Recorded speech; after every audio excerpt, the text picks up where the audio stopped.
Seja muito bem-vindo ao Tempo de Cidadania. O nosso convidado de hoje é o professor Carlos Alberto, doutor em administração, disputou o último pleito à Prefeitura de Natal. Seja muito bem-vindo à nossa conversa, professor. Oi, Suelen. É um prazer estar aqui com vocês no Tempo de Cidadania, né? Obrigado pelo convite. Professor, vamos falar do que estamos vivenciando. A Covid chegou, abalou aqui as nossas estruturas, o psicológico das pessoas que não estavam preparadas, o mundo não estava preparado para uma pandemia. Qual seria a sua avaliação da gestão da pandemia, tanto pelo governo e também fica aqui aberto se quiser falar sobre a gestão do presidente Bolsonaro na pandemia, do governo Fátima e da gestão do Bolsonaro? Perfeito.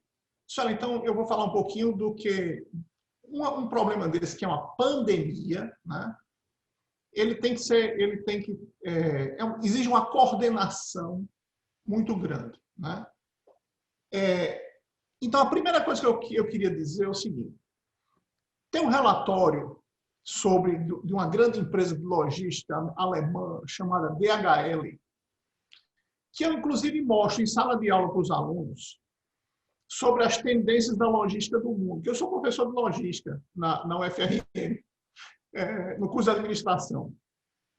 Esse relatório da DHL previu, em 2013, que um dos riscos que o mundo corria, e uma tendência, está lá no relatório, eu tenho a cópia, quem quiser eu mando, o risco, diz assim, mudança nos padrões das doenças.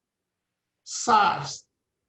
Então, assim, 10 anos atrás, o mundo já sabia que isso poderia... O mundo não, mas as empresas, as grandes empresas, os governos das principais potências do mundo. Obama faz um discurso e diz que está preocupado com que o mundo tivesse uma capacidade de coordenar uma ação para combater uma pandemia por SARS.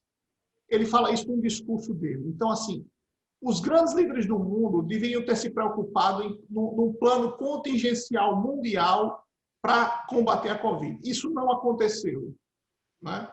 Então, o mundo se preocupa muito com questões econômicas locais. Todo governo hoje defende seus próprios interesses. Esse negócio de comunismo, socialismo, capitalismo, isso não acontece mais. Todos são iguais, tá? China, Rússia, Estados Unidos, não tem diferença entre eles. Todos são comunistas. O plano de Biden é empurrar aí 3 trilhões na economia, imprimir dinheiro, né, e distribuir para as pessoas. Então, faltou essa coordenação mundial.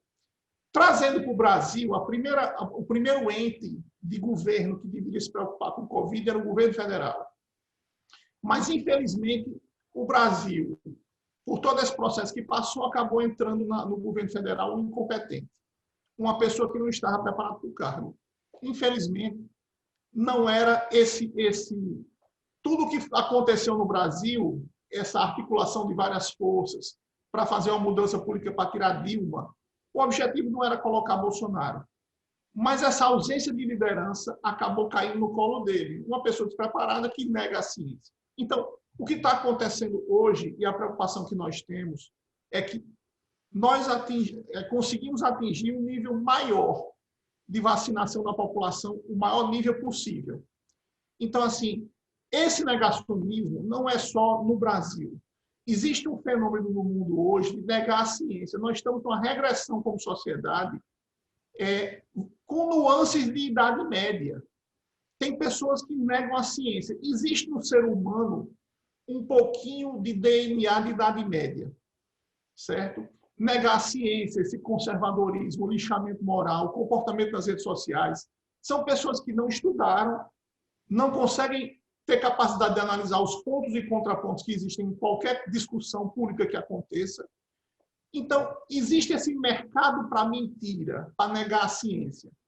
Então, esse plano de vacinação deveria partir do líder maior do Brasil, o líder maior de um país, independente de quem seja. Então, em vez de vacinar, ficou tentando descobrir uma panaceia que curasse as pessoas sem vacina, né? Então, se apostou em cloroquina, em ivermectina. Então, esse erro, né? Inclusive ontem, essa semana toda, passou aí negando, dizendo que a Coronavac não tinha comprovação científica. dizendo que, sei lá, todo dia tem um absurdo negando a ciência e a vacina. Infelizmente, estamos passando por isso. Então, faltou essa coordenação. Muitas pessoas não estão querendo se vacinar, com medo e discutindo os efeitos da vacina. E como isso chegou no governo do estado, na sua opinião? Aqui no Rio Grande do Norte, nós temos um problema de agilidade e coordenação. Nós não conseguimos, o Rio Grande do Norte ainda não montou um plano para que vacine as pessoas com rapidez. Nós estamos ainda com um problema de coordenação na distribuição das vacinas. O Rio Grande do Norte, no dia 14, está aí, o G1 publicou, o blog do BG republicou. O Rio Grande do Norte recebe 1.680.000 doses e só aplicou 1.200.000 e pouco. Tem 420.000 vacinas que estão no limbo. Veja que 420.000 vacinas que estão aonde? Em trânsito, em geladeira, mas não está no braço das pessoas. Quem está dando um show de organização, e a gente tem que se inspirar nos melhores, é Mato Grosso do Sul. Mato Grosso do Sul tem um estoque em trânsito ou guardadas de 40.000 doses. Recebeu 1.400.000 e poucas mil doses, aplicou 1.400.000 e poucas mil doses. A gente não está... Aqui está se guardando doses para D2 de Oxford. Você recebe a primeira vacina de Oxford, aí guarda a dose para você um dia receber a segunda. Toda semana está chegando 50.000 doses de vacina de Oxford no Rio Grande do Norte. Não precisa guardar vacina. Esse estoque é completamente desnecessário. E aqui em Natal, eu vou falar o caso da prefeitura, eu não conheço o caso do interior e de cidade a cidade. Mas a gente tem, por exemplo, Zona Norte, um posto de vacinação para toda a Zona Norte de Natal. Quer dizer, é um absurdo. Você acha que uma pessoa lá na periferia, nas bordas da cidade, no final do Jardim Progresso, lá no final do Lagoa Azul, ela vai ao Nélio Dias a pé ou de ônibus, uma pessoa pobre. Então, tem que entender as pessoas. Se você não colocar os agentes de saúde, a vacinação nos supermercados, nas escolas, o agente de saúde caminhando nas ruas e aplicando vacinas, pega um isoporzinho e sai andando e vacinando as pessoas. Tem que fazer uma busca ativa, porque a partir de agora não vai mais faltar vacina. Tá? Essa semana está chegando Pfizer, Johnson, o lote regular da Oxford ao Rio Grande do Norte. E nós ainda temos estocada 420.000 doses. Então, o problema agora é fazer um grande esforço de vacinação no estado. Professor, temos aqui o turismo, que foi grande impactado por conta da pandemia, prejuízo bilionário. Como é que você avalia a gestão do turismo no Rio Grande do Norte e também do desenvolvimento econômico, tendo em vista que o Estado deixou de receber grandes empresas? Olha, nós vivemos um apagão na gestão turística do Estado de uma década. Desde o governo Roosevelt para cá, que nada aconteceu. Tá? O Estado está completamente paralisado. Existia no Rio Grande do Norte um trade turístico extremamente participativo que se reunia e debatia as ações para o turismo. Isso foi completamente destruído no Rio Grande do Norte. O planejamento turístico que todo foi feito, inclusive quando eu estive na Secretaria de Turismo, no segundo governo Vilma, deixei o Rio Grande do Norte todo planejado. Nós planejamos todas as regiões turísticas do Estado. Esse planejamento nunca foi colocado em prática. Né? Então, nós vivemos hoje esse apagão na gestão turística do Rio Grande do Norte, uma atividade econômica que é a mais importante para a gente, que é a mais geradora de emprego. Você vê que a mineração era muito importante, Petrobras, mas ela emprega muito pouca gente em relação ao capital investido. O turismo não, ele está em todos os lugares. Eu acredito que a gente deveria, emergencialmente, fazer o quê? Vacinar toda a população de São Miguel do Gostoso, toda a população de Tibau do Sul, toda a população de Ponta Negra, para criar no turista que está vindo para Natal a sensação de uma cidade segura. Certo? Então, esses 3 principais polos turísticos do Estado, quem chegasse neles ia ter a garantia que naquele local não tinha Covid. Porque isso a gente faz, se o L com 20 ou 30.000 doses, a gente consegue vacinar toda a região turística de Tibau do Sul, de São Miguel do Gostoso e de Ponta Negra. Isso poderia ser feito de imediato, porque a partir de agora nós vamos ter vacina sobrando. Professor, pandemia, já falei de turismo, que acometeu o turismo, o desenvolvimento econômico do Estado e, obviamente, atingiu a educação. Eu entendo que nós não estávamos preparados para a inserção da tecnologia neste momento. E aí eu queria a sua opinião, que você também é professor da universidade. Como é que está acontecendo as aulas? Como é que estão acontecendo as aulas? Como é que a gente pode avaliar se está funcionando esse modelo ou não? Suelen, o semestre que se encerrou há um mês atrás, nós começamos um semestre novo agora no dia 7 de junho. Recomeçamos.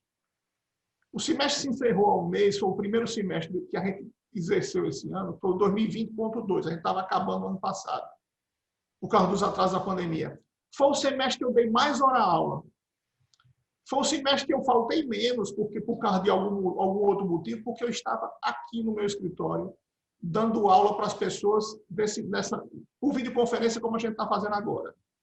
Foi o meu semestre mais produtivo, por incrível que pareça, porque a gente conseguiu se adaptar. Eu acho que a tecnologia que estava disponível já há talvez há uma década só foi efetivamente usada pelas pessoas a partir de agora. Então, grande parte dos cursos que a gente tem, eles conseguem funcionar nesse ambiente. Mas aí você tem que fazer muito trabalho em equipe, fazer com que os alunos também se reúnam e desenvolvam os trabalhos, que esse é um grande desafio nosso. Nós criamos no curso de administração uma prática profissional com 30 equipes de alunos, dando consultoria experimental nessa época. Foi o maior sucesso. Estamos continuando com esse trabalho que eu coordeno lá, que é a prática profissional de administração. A gente está fazendo trabalhos experimentais de consultoria em organizações públicas, privadas e sociais. O maior sucesso. Eu coordeno um grupo de 250 alunos que estão fazendo essas atividades em vários tipos de organizações. Muito interessante, professor.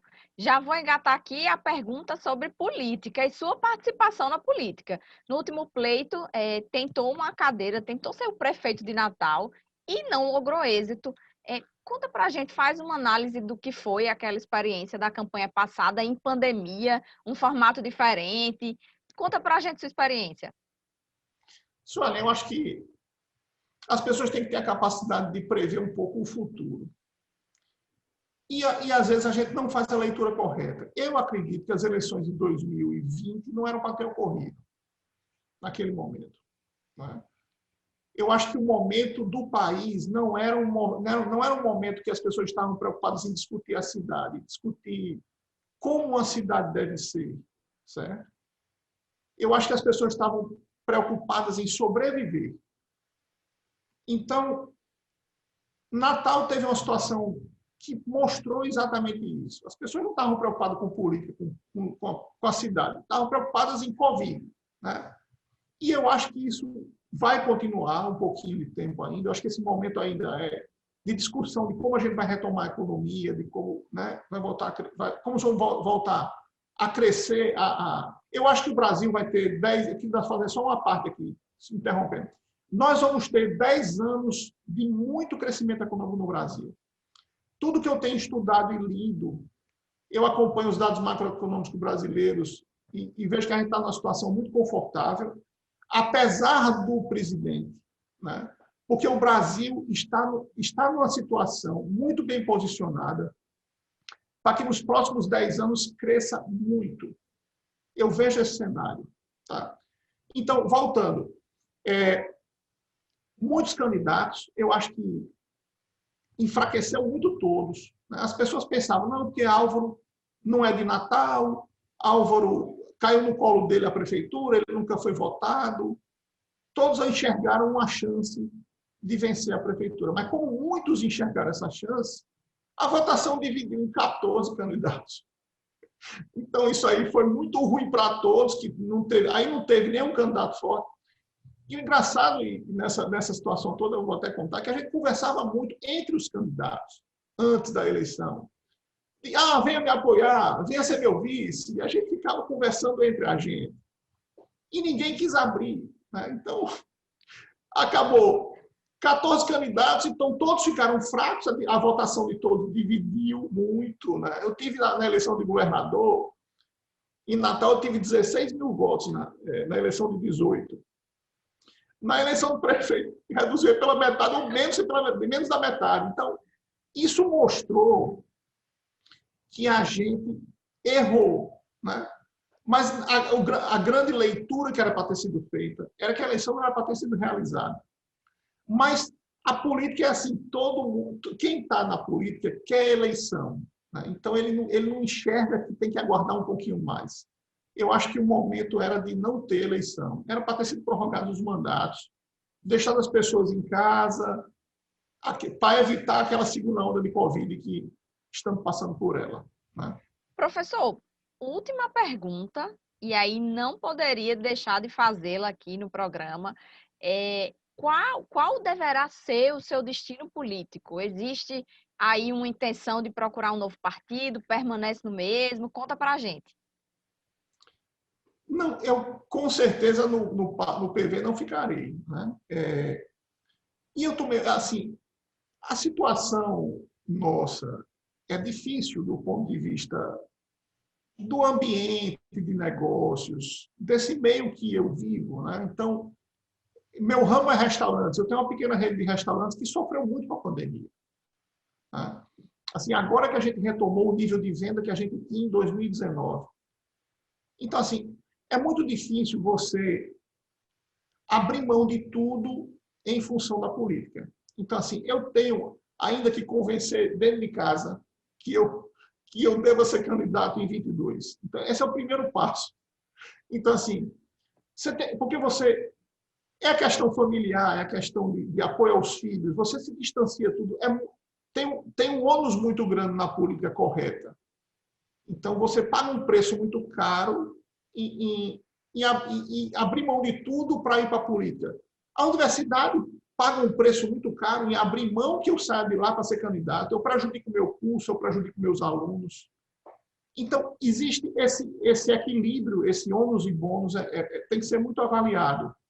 Eu prejudico minha carreira como pesquisador, como professor, como pai, como marido. Então, mas o que acontece, Suelen, é que a gente vê uma necessidade. Assim, eu sinto que posso contribuir.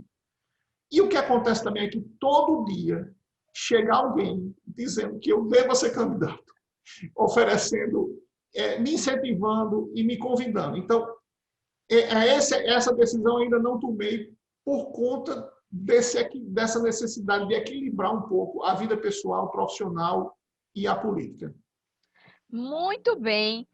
Encerrando aqui a nossa entrevista com o professor Carlos Alberto no Tempo de Cidadania, vou deixar aqui câmeras todas abertas e microfones também para suas considerações finais, professor. Olha, eu queria agradecer, Sônia, você que tanto esteve conosco na campanha e eu tenho um carinho imenso. Eu E também, eu queria professor. deixar Muito um obrigada. recado. Esse é um momento que nós temos que nos unir, a sociedade toda do Rio Grande do Norte, para vacinar pessoas. Nós temos que estimular que o nosso nível de vacinação ultrapasse os 60%, que é uma barreira que está acontecendo no mundo. Israel estabilizou em 60%, Inglaterra, Estados Unidos não estão conseguindo ultrapassar esse número.